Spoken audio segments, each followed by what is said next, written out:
Yoi, what's up guys? Balik lagi sama Mimin di channel kesayangan kita, Mangaku.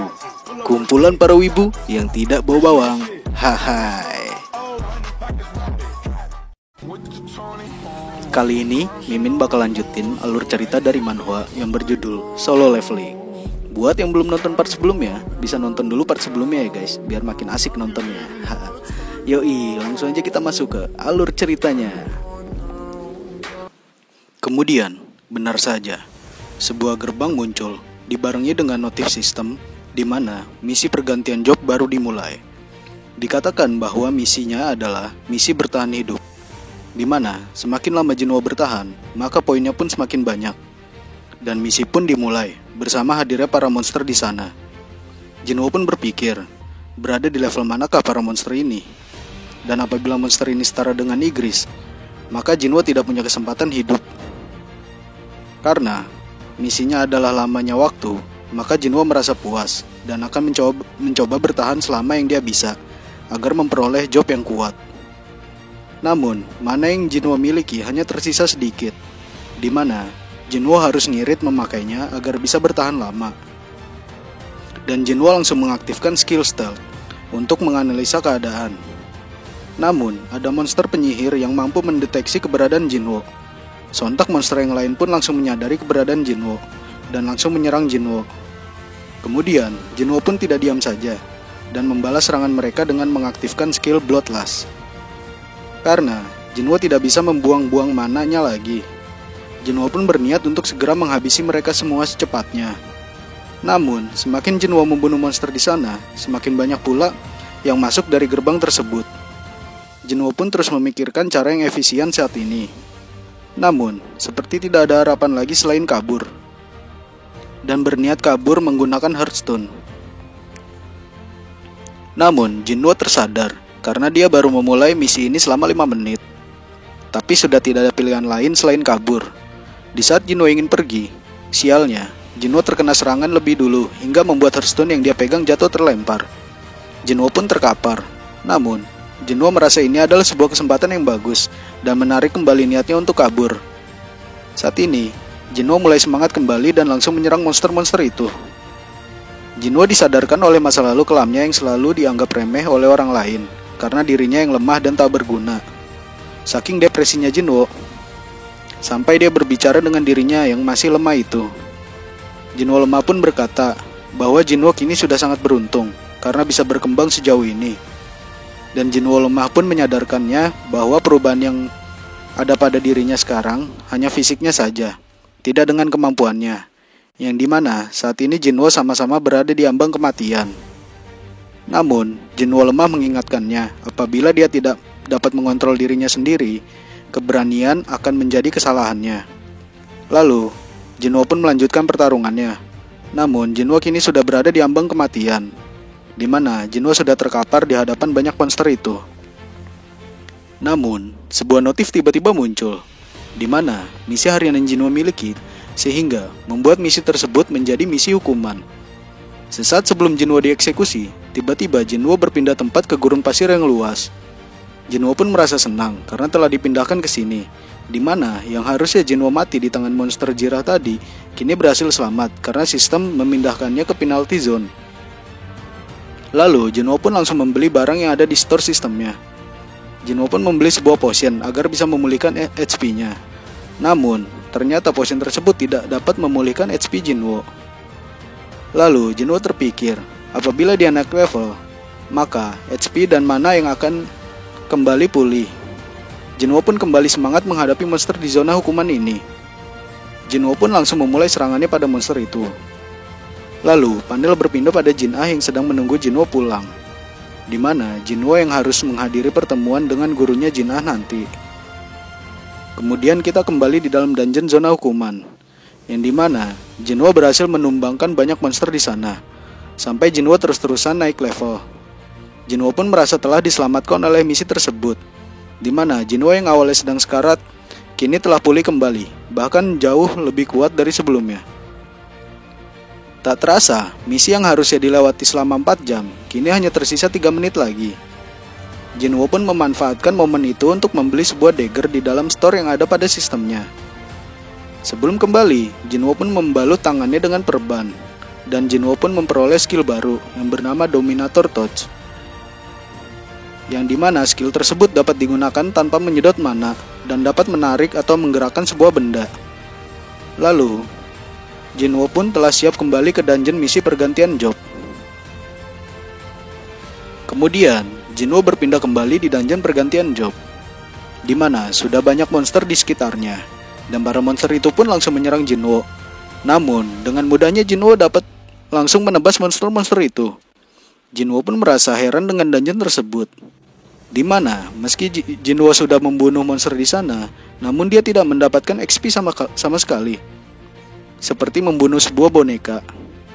Dan Jinwo menyadari ada yang janggal di sana, bahwa ada monster penyihir yang tak menyerang sama sekali. Yang menyerangnya hanyalah kumpulan para monster ksatria. Jinwo pun berpikir bahwa para ksatria itu sedang dikendalikan oleh penyihir itu.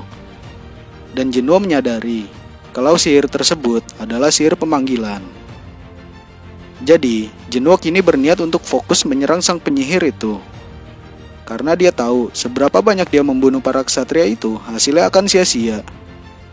Dan akhirnya, Jinwo pun membunuh salah satu penyihir itu. Sesaat setelah itu, penyihir itu mati. Para ksatria yang dikendalikan olehnya pun ikut tumbang. Jinwo pun mengaktifkan skill stealth lagi untuk memancing para penyihir menggunakan skill deteksinya.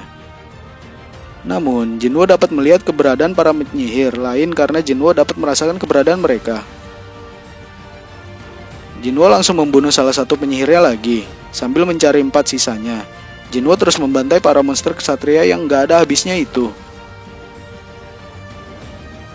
Namun, saat sedang keasikan menyerang, Jinwo pun lengah dan dapat terkena serangan monster di sana, di mana Jinwo tertusuk pada bagian tubuhnya. Namun, hal itu tak bisa menghentikan Jinwo di sana. Jinwo pun langsung menyerang balik monster itu, dan kemudian Jinwo menemukan sang penyihir yang sedang bersembunyi itu. Tanpa menyia-nyiakan momen itu, Jinwo langsung membunuh penyihir tersebut, dan kini tersisa 3 penyihir lagi. Namun, tiba-tiba mereka menyatukan kekuatan yang membuat para monster ksatria itu bersatu menjadi sebuah golem raksasa. Jinwo pun tak memperdulikan golem tersebut dan hanya fokus pada para penyihir di sana. Yang dimana, karena penyihir itu membuat golem, kini membuat Jinwo dapat lebih mudah menghadapi penyihirnya. Dan benar saja, Jinwo langsung menuju para penyihir itu, lalu membunuh mereka semua tanpa tersisa. Dibarengi munculnya notif yang berisi, semua monster telah berhasil dikalahkan, dan misi akan berakhir. Kemudian, notif memberitahu bahwa Jinwo dapat memilih kelas berdasarkan poin yang dia dapatkan. Karena Jinwo pengguna dagger, Jinwo pun berpikir bahwa jobnya akan menjadi assassin. Lalu, Jinwo dibuat kaget dengan notif yang muncul di mana Jinwo tak dapat memilih jobnya sendiri, dan sistemnya yang akan memberikan job pada Jinwo. Di mana Jinwo memikirkan bahwa dia akan mendapatkan job, yakni Knight, Assassin, atau Tanker, karena semua poin statusnya lebih banyak dia masukkan pada kekuatan, kelincahan, dan ketahanan. Namun, Jinwo dibuat kaget karena sistem menunjukkan seperti bukan job yang diperkirakan Jinwo, melainkan menjadi seorang necromancer, di mana job tersebut dapat mengendalikan mayat hidup. Jinwo pun masih heran karena dia belum memasukkan poin statusnya pada intelligence. Jinwo pun terus terpikir mengapa dia mendapatkan job necromancer, yang dimana dia dari awal jadi hunter selalu menggunakan pedang atau dagger. Kini dia hanya perlu mengandalkan pasukan mayat hidup ke depannya. Dan semua skill yang Jinwo ambil kebanyakan tipe assassin. Tapi Jinwo tetap berpikir positif atas job yang dia dapatkan, di mana Jinwo hanya tinggal membuat pasukannya sendiri sesuai yang dia mau. Namun, Jinwo berpikir kalau mayat hidup hanyalah pasukan lemah yang tak bisa bertambah kuat. Dan Jinwo mengira statusnya pun akan tidak berguna nantinya. Jinwo pun ingin menolak job itu. Namun, sistem memberitahu bahwa necromancer adalah job tersembunyi. Jinwo pun berpikir kembali, di mana para hunter ranking tinggi di sana memiliki job yang unik. Semakin bingung Jinwo akan ambil job itu atau tidak. Kemudian Jinwo berpikir akan mencoba job tersebut. karena Jinwo memiliki kemampuan skill individu yang baik, dan apabila dipadukan dengan job Necromancer yang bisa membuat pasukannya sendiri, Jinwo akan sangat diuntungkan, dan mungkin Jinwo bisa melakukan raids ke dungeon ranking tinggi sendirian. Kemudian, jobnya pun berhasil Jinwo dapatkan, dan poinnya kini sedang dihitung agar bisa mendapatkan kelas yang lebih tinggi, di mana poin Jinwo ternyata sudah melewati batas yang ditentukan. Dan Jinwo berhasil mendapatkan kelas dari Necromancer menjadi Shadow Lord, di mana memang sudah seharusnya sebuah job dapat di-upgrade ke kelas yang lebih tinggi, seperti Knight menjadi Swordsmaster, Magician menjadi Grand Magician, dan Necromancer menjadi Shadow Monarch. Namun, Jinwo tidak mengira bahwa dia mendapatkan promosi instan ini. Lalu, Jinwo kini dapat mendengar suara dari para mayat monster di sana. Dan notif sistem memunculkan bahwa Shadow Extraction dapat digunakan pada target ini, di mana Shadow Extraction adalah skill yang dapat menghidupkan kembali mayat. Lalu, sistem meminta Jinwo untuk membuat ucapan perintah pada skill Shadow Extraction. Jinwo pun memutuskan dengan kata Rise. Sesaat setelah itu, para mayat di sana tiba-tiba mengeluarkan aura kegelapan, dibarengi dengan kebangkitan mereka. Jinwo pun dibuat takjub dengan skillnya sendiri, di mana di hadapannya kini sudah berdiri banyak pasukan mayat miliknya. Dan ternyata dari para pasukannya itu terdapat level tinggi, di mana semakin kuat mayat itu semakin tinggi juga level yang akan dibangkitkan. Jinwo pun terpikir, apabila dia membangkitkan mayat yang berada di ranking S, akan seperti apa hasilnya nanti. Kemudian, Jinwo mengingat, ada mayat Igris di sana. Lalu, notif memberitahu, apabila Jinwo ingin menggunakan Shadow Extraction lagi, maka Jinwo harus meng-cancel skillnya pada beberapa mayat sebelumnya. Sesaat setelah itu, Jinwo pun langsung menghampiri Igris dan berkata, Rise. Namun, Igris masih terlalu kuat hingga membuat Jinwo gagal membangkitkannya. Sistem pun memberitahu bahwa kesempatannya kini tersisa 2 kali, di mana Shadow Extraction hanya bisa digunakan sebanyak 3 kali pada satu makhluk. Jinwo pun tidak menyerah begitu saja dan akan mencobanya lagi dan berkata, Rise. Namun tetap gagal lagi, dan kini hanya tersisa 1 kesempatan lagi. Kemudian Jinwo terpikir akan kursi raja yang kosong itu, di mana sebelumnya Igris adalah penjaga singgasana raja tersebut. Lalu Jinwo mengeluarkan bacot no jutsunya dengan berkata, berhentilah melindungi seseorang yang telah tiada dan cobalah lindungi aku, orang yang berada di depanmu. Rise. Dan benar saja, Jinwo akhirnya berhasil membangkitkan monster Igris itu. Dan sistem memberitahu di mana pasukan yang telah melebihi job Knight dapat diberi nama. Dan Jinwo pun tetap memberi nama sama seperti sebelumnya, yaitu Igris. Dan kini, semua pasukannya sudah berkumpul dan bersujud menghadap Jinwo. Gokil sih ini ya, Jinwo udah kayak dewa sekarang. Dengan tengilnya, Jinwo berkata pada pasukannya, jagalah diriku baik-baik. Dan misi pergantian job pun berhasil diselesaikan. Kemudian panel berpindah saat Jinwo sedang asik tidur karena kelelahan. Dan tiba-tiba Jin-Ah menelpon Jinwo, mengingatkan bahwa Jinwo harus menghadiri pertemuan para guru di sekolah Jin-Ah. Karena Jinwo merasa harus berpenampilan bagus untuk bertemu guru di sana, jadi Jinwo merubah penampilannya. Dan benar saja, Jinwo kini sudah seperti opa-opa Korea. Ganteng bener. Jin-Ah pun kaget karena penampilan Jinwo yang ganteng ini. Sampai satu sekolah dihebohkan oleh ketampanan Jinwo. Kemudian Jinwo pun bertemu gurunya Jin-Ah. Gurunya pun ikut memuji ketampanan Jinwo.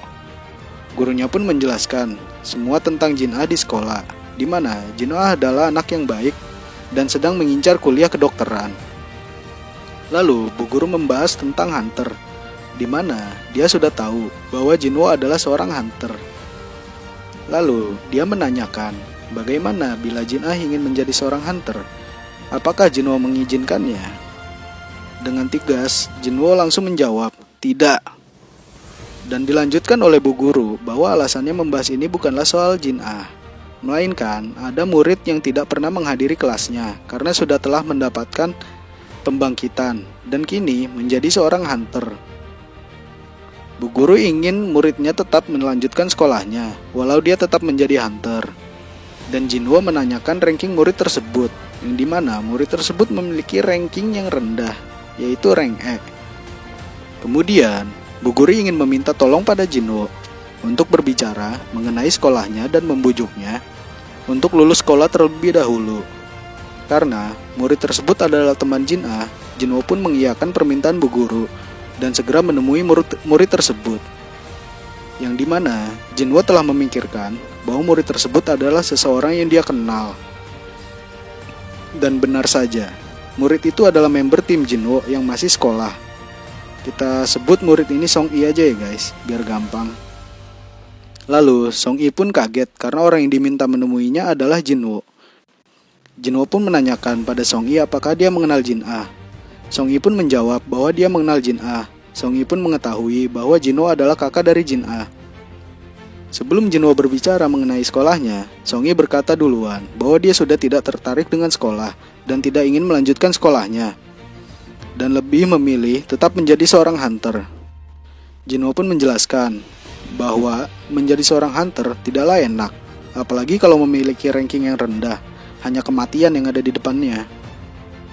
Jinwo di sini bukan berniat menakut-nakuti Song Yi ya guys, melainkan memberi penjelasan sebagai seorang yang pernah menjadi hunter terlemah. Song Yi pun merasa kesal karena ucapan Jinwo dan menyuruh Jinwo untuk berhenti berbicara dan balik berkata bahwa Jinwo sendiri juga hunter ranking E. Jinwo pun berkata bahwa dia juga tidak ingin menyuruh Song Yi untuk berhenti dari hunter. Song Yi pun kaget dan berkata, "Lalu untuk apa Anda di sini?"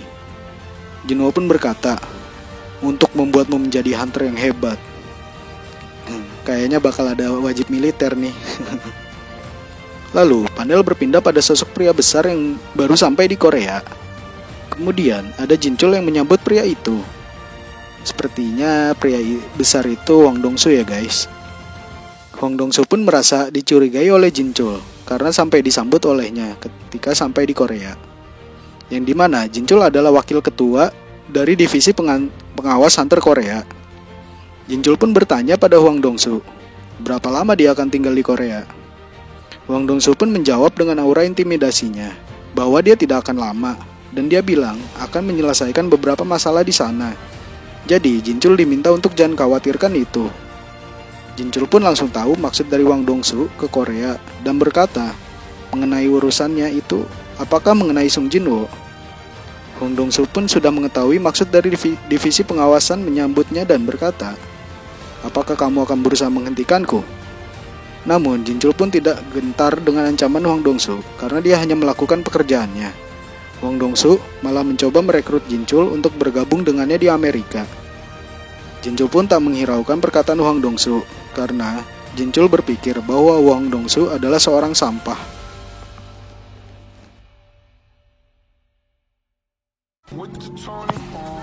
Oke guys, segitu dulu alur cerita dari Jinwo ya. Kita lanjut di part selanjutnya. Dan jangan lupa like, komen, dan subscribe-nya ya guys. Bye-bye.